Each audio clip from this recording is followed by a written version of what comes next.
Bueno, acá seguíamos hablando del tema de la primera dama, pero de verdad todavía tenemos que tocar otros temas, así que no podemos ocupar todo el programa con ese asunto. Pero el segundo tema que queríamos abordar con nuestros invitados tiene que ver con este famoso diálogo que la verdad se ha convertido en un dolor de cabeza. Primero lo propuso la oposición, luego hizo suyo este clamor la presidenta del Consejo de Ministros. La oposición puso condiciones para participar, incluso se dijo que cómo era posible que el presidente no tomara parte de esto y que fuera la escopeta de dos cañones de este gobierno. Mientras ella era convocante, el presidente era bastante duro, ¿no?, y confrontacional con la oposición. Bueno, finalmente el presidente dijo ya, convocatoria abierta, puso fecha incluso, y ahora resulta que las bancadas de oposición, hablamos de aprismo y fujimorismo, estarían divididas, aparentemente divididas. Marta Chávez nos dirá con respecto a si deben participar o no en este diálogo, teniendo en cuenta que la señora Keiko Fujimori además ayer le solicitó una reunión solos, ellos dos, le dijo hay que reunirnos, a razón de que esta reunión también nos lo dirá Marta Chávez ahora. Vamos a escuchar primero a Alan García, lo que dijo el domingo en Sin Pelos en la Lengua, y luego alguna otra intervención del APLA también. Yo estaba a disposición del señor Humala, cuando él quisiera me llama a Palacio y le doy no solo consejos, mis opiniones como peruano, porque al que gobierna el Perú hay que apoyarlo, le guste a uno o no le guste a uno, porque él tiene el timón y hay que ser bien tonto para darle un balazo al que tiene el timón del barco en las manos. Y sin embargo, hoy Velázquez Quezquén, congresista del APLA, dijo lo siguiente. Nosotros ya hemos planteado una posición que es inamovible, hemos planteado una remoción del gabinete ministerial y segundo, que se establezcan los puntos de políticas que se van a tratar. Ok, pero también vamos a escuchar a la congresista Salgado para ver lo que pasó con la posición del fujimorismo. La lideresa del partido, que en este momento es la primera oposición, está pidiéndome conversar. Y lo está pidiendo formalmente, Mario, no solamente por el tuit. Sé que han enviado una carta formal ayer a Palacio de Gobierno. Entonces, yo voy a proponer pedir una cita para conversar temas puntuales. No, nosotros estamos esperando el diálogo con el presidente. Permite por qué. Por eso, no van a ir, así de pero queremos que nuestra lideresa coordine y se convoque directamente con el presidente de la República. Antes de ir con... Sáquenos de dudas, por favor. ¿Van a ir o no van a ir el lunes? Bueno, el vocero del fujimorismo en la bancada, uno de los voceros es Héctor Becerril. Entonces yo creo que él ha dado la posición oficial. Pero usted no se está enterando ahora que lo está viendo en televisión. No, porque precisamente sabemos eso por las comunicaciones internas que tenemos en la bancada. Entonces yo me atengo a lo que ha anunciado Héctor Becerril, que no es posible pues asistir a un té de tías multitudinario. ¿No? Porque lo que ha pedido, y más aún con ministros, porque se ha anunciado que la señora Jara, si bien el presidente va a estar presente, la protagonista va a ser la señora Jara y la convocante es la señora Jara, y además va a estar presente el señor Figalo, van a estar presentes algunos ministros, y respecto a los cuales el fujimorismo ha pedido que sean removidos. La objeción de ustedes para ir el lunes es la amplitud de la convocatoria o que no se remuevan los ministros. Las dos cosas. O sea, tendría que cambiarse las dos cosas para que ustedes asistan. Y sobre todo que no el protagonismo que se quiere es del presidente, porque ya son lo que Keiko señalaba en su invitación por un medio moderno como es el Twitter, ¿no?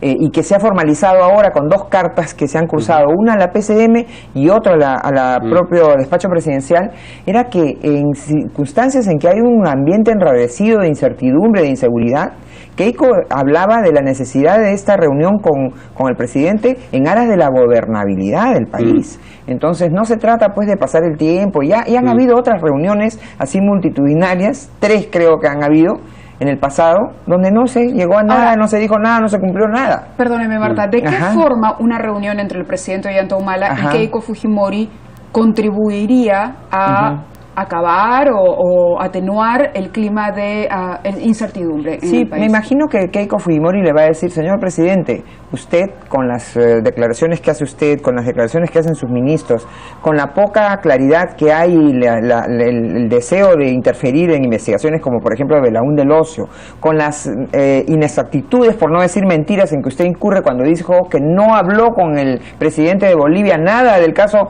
Belaúnde del Ocio, y sin embargo el presidente Morales dice que varias veces ha hablado con el presidente Humala respecto al tema. Entonces, esas cosas, estoy seguro que Keiko se las va a decir, no contribuyen a, a un ambiente en el que usted tenga liderazgo. Nosotros hemos venido reclamando que el señor Humala tome decisiones, que el señor Humala pero ¿cómo se proteja su traduciría propio eso en liderazgo? acciones concretas? Es decir, todavía no entiendo, porque lo que le dice Keiko se lo podría decir cualquiera. No, pero es que Keiko es la representante de un partido que hoy en el Congreso es la primera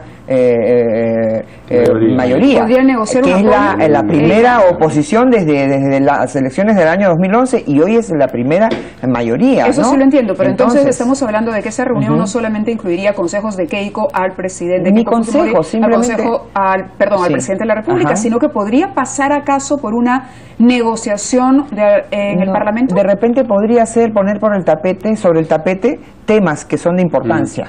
¿No? Temas relevantes para conducir el Perú en una situación de tranquilidad hasta que venga el cambio en julio del año 2016. Es que esa es una de las debilidades del diálogo, ¿no? Que no hay agenda. Y lo mismo ha sucedido en los anteriores diálogos.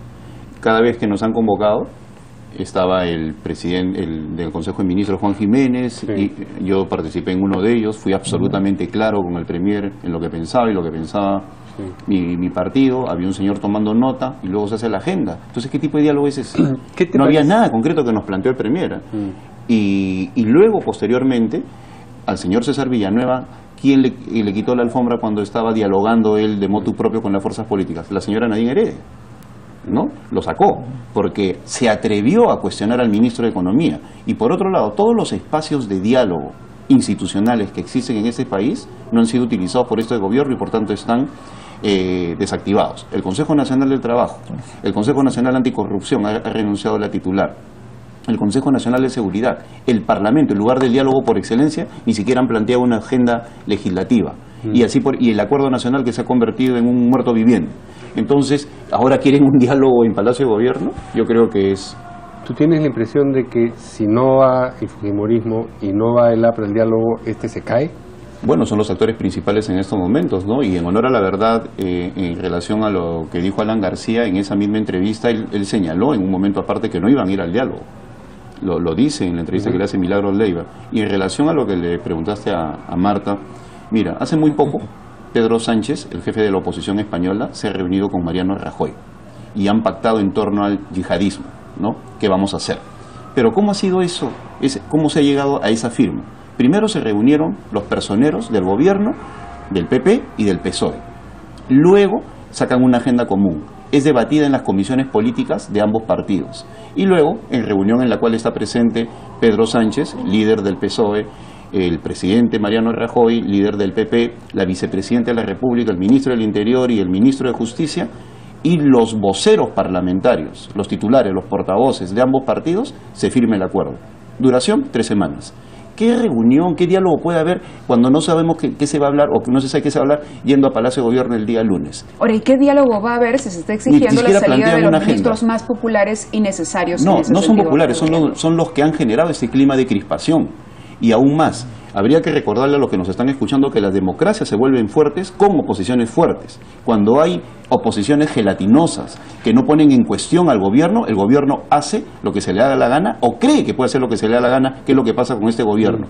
Hay un conjunto de ministros cuestionados que permanecen en sus puestos con la indiferencia de la presidenta del Consejo de Ministros y con la anuencia del señor presidente de la República, y sin embargo no pasa nada, ¿no? Entonces, cuando la oposición se pone los pantalones largos, no es que se genere un momento de debilidad para la democracia, más bien se le fortalece, pues el gobierno entiende en ese momento que no puede hacer lo que se le da la gana. Y el temor, entiendo también, es que si acude el presidente de la República vaya un poco como a dar el play de honor y se acaba su participación. Pero eso ya me imagino que dejará de ser una preocupación para ustedes en la medida en que no van a ir. No, pues claro, no. Además el contexto, lo que yo sé, por lo menos hasta el mediodía, es que ni siquiera se había cursado formalmente ninguna invitación a ninguna fuerza política, en primer lugar. En segundo lugar, yo intuyo que por lo que veo el protagonismo de la señora Ana Jara, ella sería la directora de esta reunión y seguro que el presidente Humala va a decir bienvenidos a Palacio, ahí los dejo bien atendidos. Buena compañía. No, pero y entonces, disculpa, Marta, hay una frase que conversamos, en parte es idea tuya porque me has hecho acordar. Conversamos hace unos momentos con Marta, fuera de cámaras, se ha convocado a todas las fuerzas vivas. Esa es una falta de respeto a los partidos políticos. Los partidos políticos en el Parlamento representan a la ciudadanía. Cuando se invita a todas las fuerzas vivas, que no se sabe cuáles son las fuerzas vivas, me parece un término muy genérico. Todas las que forman parte del Acuerdo Nacional. Bueno, pues eso inmoviliza cualquier tipo de diálogo. El Acuerdo Nacional es bueno para el consenso y no finjamos un consenso donde no existe. Entonces, eso ya de por sí es una falta de respeto a los partidos políticos que son representantes por el voto y tienen representación viva, lo verdaderamente vivo es esa representación en el Congreso de la República, y al llamar a todos, tú conversas con todos para no conversar con nadie, ¿no? Es un gatopardismo perfecto. Los tuiteros preguntan, ¿Juan Chaput está con PPK o con Alan García? Eso es una respuesta que yo no tengo por qué dar porque sería faltarle el respeto a las dos personas mencionadas. Yo estoy en un proceso de conversaciones y de amplia reflexión. La reflexión es completamente válida para una persona que dolorosamente se alejó de su partido y obviamente tengo que saber con quién, en qué partido voy a terminar, ¿no? Y eso exige de mi parte una reflexión profunda. Pero ¿existen más probabilidades o posibilidades aparte de estas dos que ha mencionado Mávila? Bueno, tú sabes que la posibilidad es todo lo razonable y es razonable un amplio espectro, ¿no? Lo probable ya exige números.